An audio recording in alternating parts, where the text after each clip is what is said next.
নমস্কাৰ প্ৰথমে মই জেৰিনাই মোৰ অন্য এটা নতুন ৰেচিপি ভিডিঅ'লৈ আপোনালোক সকলোকে পুনৰবাৰ স্বাগতম জনালোঁ।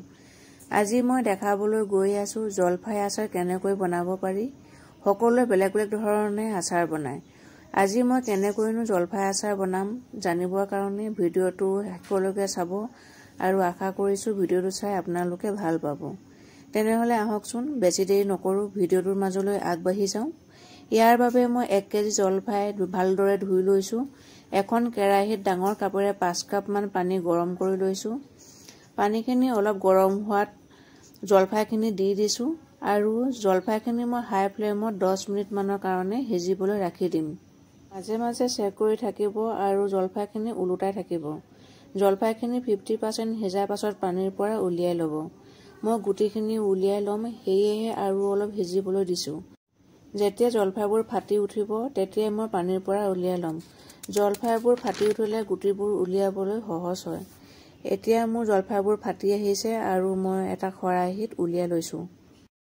আপোনালোকে যদি জলফাই গুটিবোৰ ৰাখিব বিচাৰে তেনেহ'লে অলপ কমকৈ সিজিবলৈ দিব।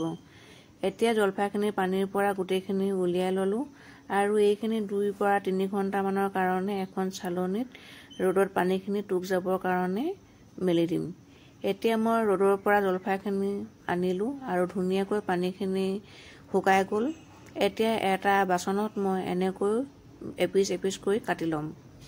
আপোনালোকে নিজৰ পচন্দৰ মতে জলফাইৰ পিচবোৰ ডাঙৰ বা সৰু কৰি ল'ব পাৰে আৰু আপোনালোকে যদি গুটিবোৰ ৰাখিব বিচাৰে তেনেহ'লে অলপ কমকৈ সিজিবলৈ দিব। মই ইয়াৰে 50% গুটি ৰাখি দিম। আপোনালোকে গোটেইখিনি গুটি পেলাই দিবও পাৰে বা সম্পূৰ্ণ গুটি ৰাখি দিবও পাৰে আৰু এনেকৈ কাটি ল'ব।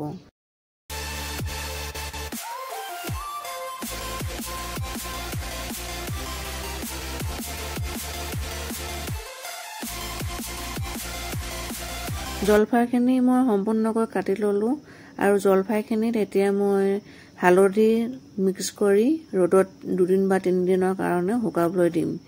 আপোনালোকে হালধিৰ লগত নিমখো দি দিব পাৰে। মই অকল হালধিহে দিছোঁ। এতিয়া মই আচাৰৰ বাবে মছলাখিনি ৰেডি কৰি ল'ম। ইয়াৰ বাবে ঘৰৰে পকা জলকীয়া মই শুকাই লৈছোঁ। 2 চামুচ হালধি লৈছোঁ। নিমখ অলপ বেছিকৈ লৈ লৈছোঁ। জিৰা 1 চামুচ লৈছোঁ ডাঙৰ চামুচেৰে। চফ গুটি লৈছোঁ 2 চামুচ। বগা সৰিয়হ লৈছোঁ ডাঙৰ চামুচেৰে 2 চামুচ। মিঠি গুটি লৈছোঁ ডাঙৰ চামুচেৰে 1 চামুচ। চফ গুটি লৈছোঁ ডাঙৰ চামুচেৰে 2 চামুচ। এতিয়া মই গোটেইখিনি ইয়াত দি দিম। চফ গুটি দিছোঁ, মিঠি গুটি দিলোঁ, বগা সৰিয়হখিনি দি দিছোঁ, ধনিয়া গুটি দিছোঁ, চফখিনি দিছোঁ। এতিয়া মই ভালকৈ লৰাই দিম আৰু বেছি দেৰি মছলাখিনি আপোনালোকে ভাজি নাথাকিব, মাত্ৰ সেমেকা ভাৱটো গ'লেই হ'ব। এতিয়া মোৰ মছলাখিনি মই উলিয়াই ল'লোঁ আৰু ঠাণ্ডা হ'ল। এতিয়া মই মিক্সি জাৰ এটাত গ্ৰাইণ্ড কৰি ল'ম। আপোনালোকে পটাটো পিচি ল'ব পাৰে আৰু ইফালে এখন কেৰাহীত মই 2 কাপমান তেল গৰম হ'বলৈ দিছোঁ। তেলখিনি ইফালে গৰম হয় মানে মই মছলাখিনিও পিচি আনিলোঁ। এয়া মই সম্পূৰ্ণ মিহি কৰি দিয়া নাই, অলপ খহটা কৰি ৰাখি দিছোঁ। ইফালে হালধি ঘঁহি থোৱা জলফাইখিনি মই 2 দিন ৰ'দত শুকুৱাই ল'লোঁ আৰু এতিয়া জলফাইখিনি ৰ'দৰ পৰা আনি মই মছলাখিনি দি দিলোঁ। ইয়াতে হালধি মই ডাঙৰ চামুচেৰে 1 চামুচ দি দিছোঁ। জলকীয়াখিনি দি দিছোঁ আৰু নিমখ নিজৰ সোৱাদ অনুসৰি দিব আপোনালোকে। আচাৰত অলপ নিমখ সৰহকৈ দিলে আচাৰখিনি বহুত দিন ভালে থাকে, সেয়েহে পাৰিলে আপোনালোকে অলপ বেছিকৈ দিব। এতিয়া পাঁচফোৰণ মই 1 চামুচ দি দিছোঁ। আচাৰৰ ৰংটো ভাল লাগিবৰ কাৰণে মই ৰেড চিলি 1 চামুচ দিছোঁ। আপোনালোকে ইচ্ছা কৰিলে নিদিবও পাৰে। ইফালে কেৰাহীত মোৰ তেলখিনি ধুনীয়াকৈ গৰম হৈ গ'ল। এতিয়া মই জলফাইখিনিত অলপ অলপকৈ তেল দি দিম আৰু ধুনীয়াকৈ মিক্স কৰি ল'ম। মই গোটেইখিনি তেল দি দিছোঁ আৰু ধুনীয়াকৈ মিক্স কৰি ল'ম আৰু 6 দিন বা 7 দিনমানৰ কাৰণে ৰ'দত ধুনীয়াকৈ শুকাবলৈ দিম। এইটো সময়তে আমাৰ জলফাই গাত মছলাবোৰ ধুনীয়াকৈ লাগি ধৰিব। আপোনালোকে জলফাই এনেকৈ আচাৰ কেতিয়াবা বনাইছেনে? যদি বনোৱা নাই এবাৰ ট্ৰাই কৰি চাবচোন, নিশ্চয় ভাল পাব। এনেকৈ জলফাই বনালে বছৰ দিন ভালে থাকিব আৰু আৰামত আপোনালোকে খাই থাকিব পাৰিব।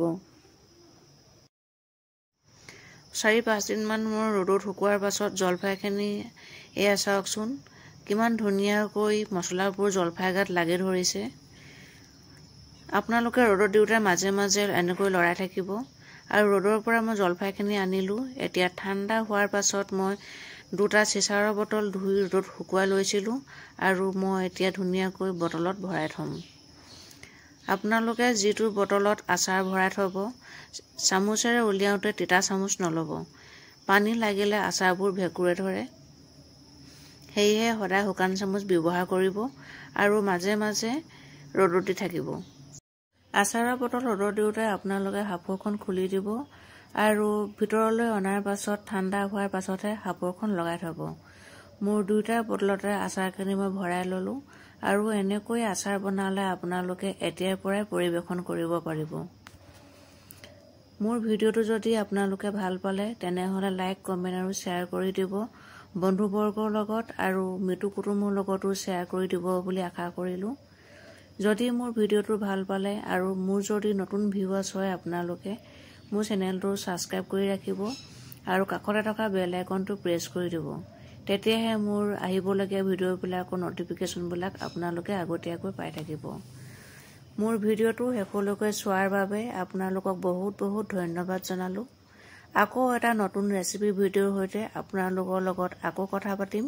তেতিয়ালৈ আহিছোঁ আৰু সকলোকে ভগৱানে সদায় ভালে ৰাখক, সুস্থ ৰাখক তাৰে কামনাৰে আজিলৈ আহিছোঁ।